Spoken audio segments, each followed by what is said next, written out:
Today, there is nothing that tells you to stop.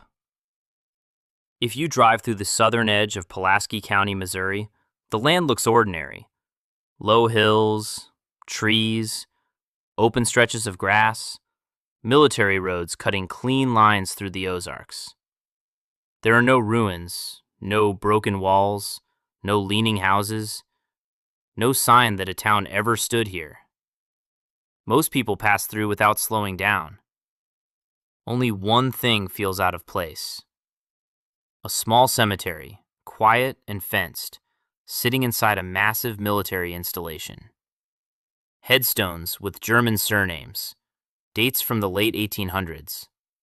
Children, farmers, families, and a name that doesn't match the calm around it. Bloodlands. It doesn't look violent. It doesn't look haunted. It looks erased. Bloodland sits inside what is now Fort Leonard Wood, one of the largest military training bases in the United States. To the Army, this is training land. Ranges, infrastructure, space. To history, it was once a town. And that contradiction between how normal it looks and what no longer exists is what makes the place strange. Because Bloodlands wasn't abandoned slowly. It didn't fade because of economics or drought or railroads moving on. It disappeared all at once. To understand how, you have to step back, before the fences, before the base, before the silence. In the late 1800s, this part of Missouri was a place people came to stay. German-American farming families settled the land. They cleared fields, built homes, planted crops. They formed churches, opened a school, buried their dead close to where they lived. By 1898, the community was official enough to earn a post office. The federal government recognized the name, Bloodlands. The origin of the name is still debated. Some say it came from a local landowner named Blood. Others say it came from the red soil of the Ozarks. Either way, it was not meant to be ominous. It was simply a place name. By the early 20th century, Bloodlands was stable. Not wealthy, not famous, but complete.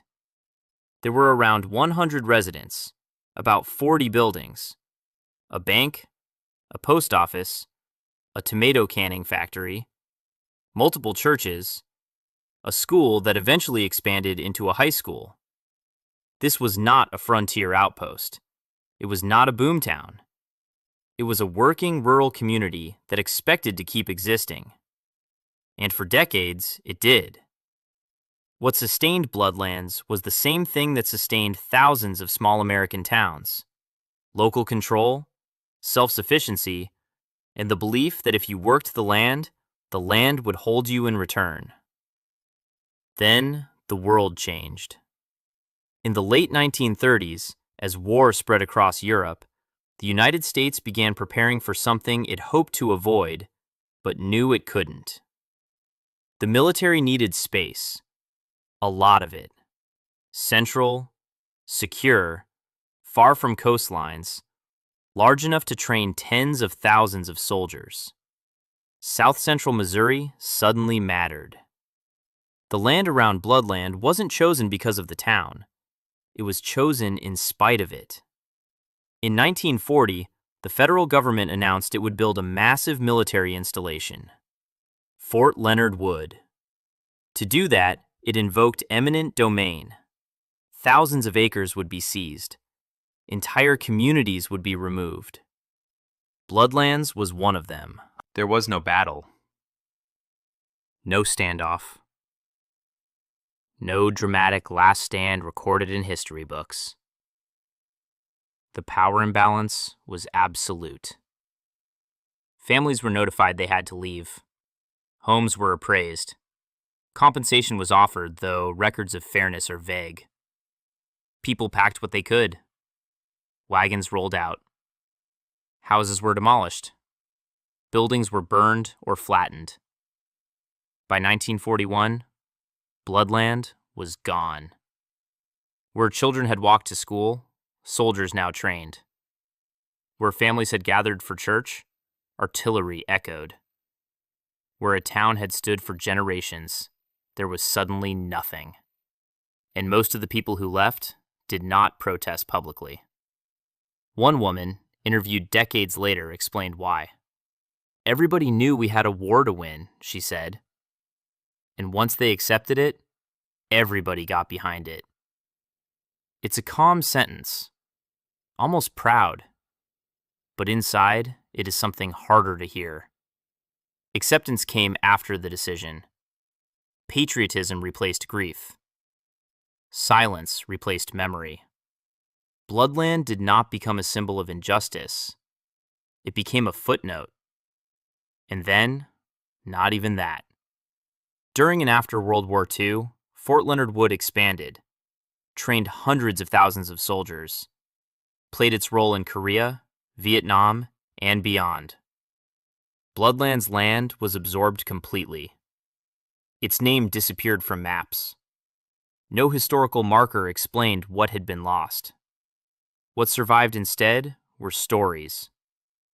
Soldiers began telling tales of a drunk sentry found unconscious, of claims that ghosts had forced him to drink hard cider through a straw, of other soldiers repeating the same story years later.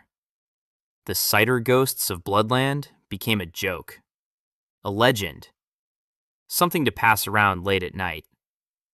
It was easier to believe in ghosts than in forced removal. Easier to laugh than to remember. Meanwhile, the cemetery remained. Quiet. Maintained. Out of the way. No monument was built to the displaced families. No plaque explained the town's destruction. No official ceremony marked its end. Today, Bloodland is not taught in most local schools. It is not highlighted in base history. It is not denied, but it is minimized. What is remembered instead is the base, the mission, the necessity. And forgetting benefits everyone except the people who lived there. Forgetting keeps the land uncontested. Forgetting keeps the story clean. Forgetting turns loss into silence instead of accountability. If you stand in the cemetery now, you won't hear anything unusual. No whispers, no footsteps, no ghosts. Just wind, just grass, just names carved into stone. Bloodland doesn't haunt the land. It haunts the absence of memory. It's a reminder that entire communities can vanish without spectacle. That history doesn't always leave ruins. Sometimes it leaves empty fields and ordinary roads. And a name that sounds violent only because the violence was quiet. Small places like this don't hold the story of the world loudly. They hold it patiently, waiting for someone to notice that nothing is there and ask why. Today, the land is calm. Along Highway 94 in St. Charles County, Missouri, there are fields and trees and carefully maintained trails. Cars slow to turn into conservation parking lots. People come here to walk, to fish, to watch birds. The air feels open, managed, peaceful. Nothing looks abandoned. There are no broken walls, no empty houses, no ruins pushing up through the grass. If you didn't already know, you would never think to ask whether something used to be here. And yet, the quiet feels complete in a way that's hard to explain. As if whatever once stood on this land didn't decay. It vanished. This is where Hamburg was. Hamburg once sat along the Missouri River in southern St. Charles County. Today, the area is divided between the Weldon Spring Conservation Area and the August A. Bush Memorial Conservation Area. It is land that has been repurposed, restored, and carefully framed as natural. That framing is what makes it strange, because this was not empty land. It was not wilderness. It was a town. Hundreds of people lived here. They built homes, churches, schools. They buried their dead here.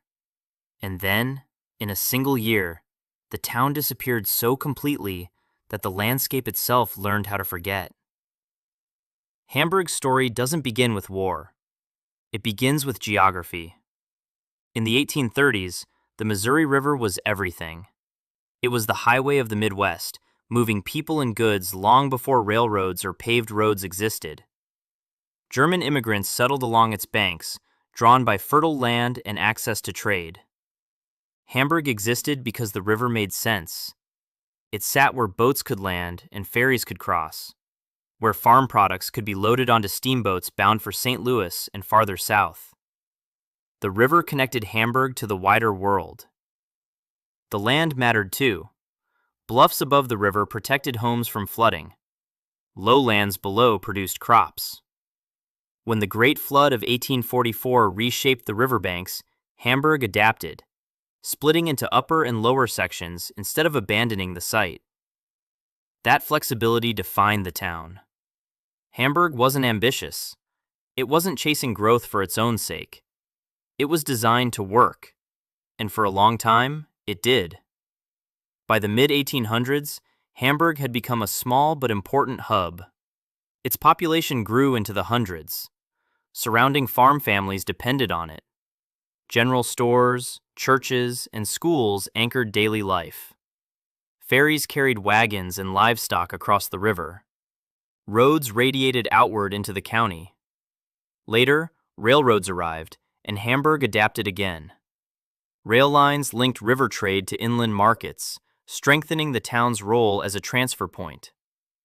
Hamburg's growth mirrored a larger system. Small rural communities feeding a growing nation. Local production supporting distant cities. A country expanding through connection rather than concentration. For decades, the rhythm held. Steamboats, market days, church services, seasonal cycles of planting and harvest. Life in Hamburg was not glamorous, but it was complete. What isn't often mentioned is how vulnerable that balance was. By the early 20th century, the forces that once sustained Hamburg began to shift. The Missouri River mattered less as commercial traffic declined. Railroads consolidated routes around larger hubs. Highways and industry reorganized the country around scale and speed. Hamburg didn't fail. It was outpaced. Young people left for cities. Some businesses closed when owners retired. The town grew smaller, but it remained alive. Even during the Great Depression, families stayed. By 1940, there was no sense that Hamburg was about to end. Then the decision came from far away. As World War II approached, the federal government searched for land to build a massive munitions facility. The criteria were precise: large acreage, sparse population, access to rail and river transport, room for buffer zones. Hamburg fit the map perfectly. In October 1940, residents received notice. They had 45 days to leave. Their land would be taken under eminent domain. Compensation would come later.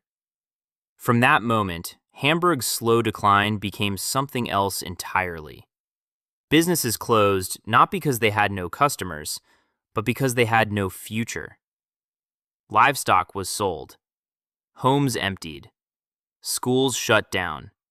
Churches held final services. Some people resisted. They wrote letters, asked for delays, asked to finish the school year. None of it mattered. By early 1941, roads were closed. Fences went up. Families were forced out, some before they were paid. In a few cases, elderly residents who refused to leave were physically carried from their homes.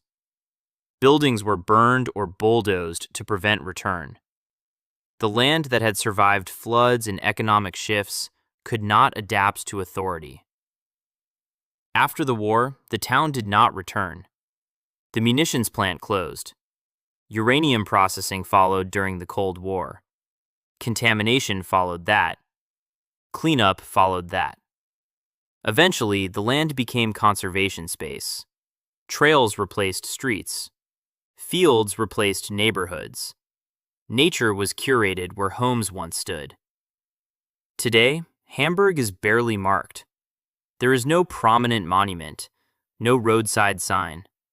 The story survives mostly in records, old maps, family memory, and scattered cemeteries hidden among trees. To most visitors, the land feels peaceful, and that peace is real, but selective. Because forgetting benefits the present, it simplifies the story. It allows transformation without accountability. Hamburg is not remembered the way ruins are remembered. There is only absence. And absence is easy to accept when it looks natural. Once you know Hamburg was here, the quiet changes. The fields don't just feel empty, they feel complete in a different way. Like a place that remembers something it no longer says out loud. Today, there is nothing to stop for. In rural Jasper County, north of Joplin, the land stretches out in long, quiet lines. Fields planted and replanted with crops. Gravel roads that end without ceremony. Fence posts. Utility poles. A landscape doing exactly what it is meant to do. There are no ruins here. No abandoned buildings. No empty shells of a town. If you were driving through, you would not slow down. You would not wonder what used to be here.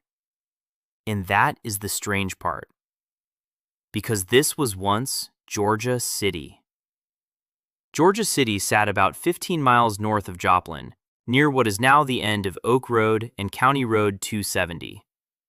Today, the land is ordinary farmland. It has been returned fully to use, as if nothing ever interrupted it. There is no sign marking the town site, no historical plaque, no outline of streets left visible in the soil. Only a small cemetery nearby still carries the name. The rest has been absorbed so completely that the past no longer presses against the present. And when a place forgets itself this thoroughly, it begins to feel intentional. Georgia City's story begins in January 1868, just 3 years after the Civil War. John C. Gwynn, along with James Clayton Cox, founded a new town in Jasper County. Gwynn named it after his home state, Georgia, a quiet act of memory carried west. The timing mattered. The country was rebuilding. Railroads were expanding, mining districts were forming, people were moving again. Georgia City was placed near the Spring River, where water could support farming, small industry, and transport. It sat along routes connecting rural settlements to Carthage and the area that would become Joplin. It was founded with the belief that connection would come. And for a moment, it did. By March 1869, Georgia City had around 200 residents, 2 general stores, 2 drugstores, a Methodist church, a schoolhouse. In 1870, the town secured a post office. Streets were platted. Lots were laid out with room to grow. This was the moment of optimism. Georgia City mirrored the nation's confidence in progress. Daily life was simple: farming, school, church, mail, stability. But what isn't often mentioned is how narrow the margin was. Georgia City's future depended on infrastructure it did not control. Railroads moved toward mining towns like Joplin and Carthage. Georgia City was bypassed.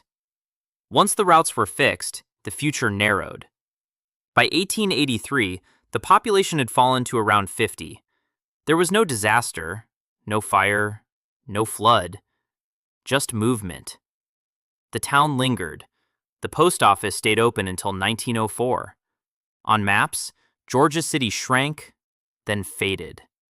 By 1912, it was essentially gone. Still, It existed on paper until February 1930.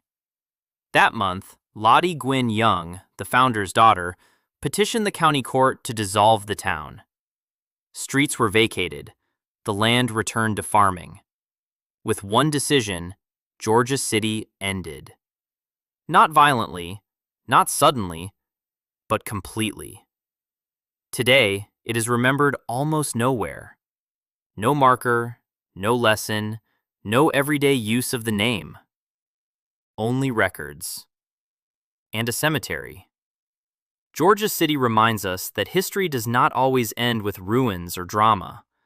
Sometimes it ends with paperwork, patience, and time. Sometimes the world moves on, and the land learns how to look as if nothing was ever there. And unless someone asks why, it stays that way.